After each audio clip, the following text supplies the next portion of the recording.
అందరికీ ఇవాళ ఇడ్లీ పిండి తయారీ విధానం చెప్తానండి.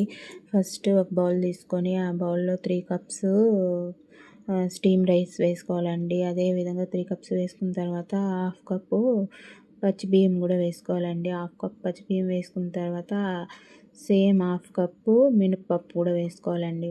ఈ విధంగా మినపప్పు వేసుకున్న తర్వాత ఒక టీ స్పూన్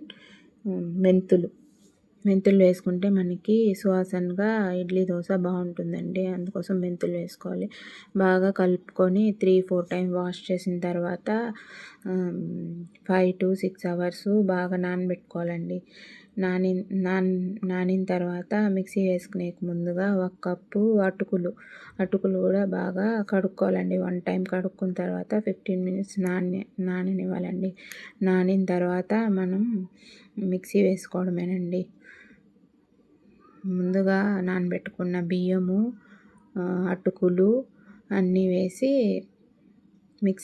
వాటర్ పోసి మిక్సీ వేసుకోవాలండి. అన్నీ మిక్సీ వేసుకున్న దాన్ని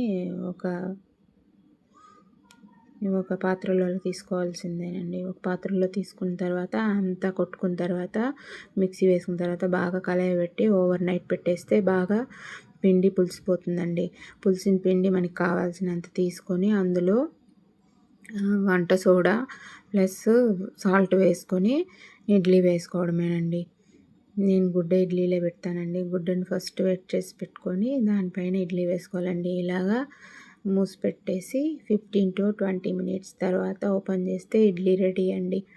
ఇలాగా నెర్రెలు వదులుంటే ఇడ్లీ ఉడికిపోయినట్టేనండి మనకి.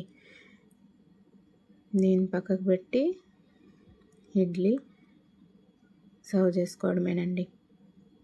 చూడండి ఎంత ఫ్లఫీగా వచ్చిందో. నచ్చినట్టయితే సబ్స్క్రైబ్ చేయండి, లైక్ చేయండి. Thank you for watching.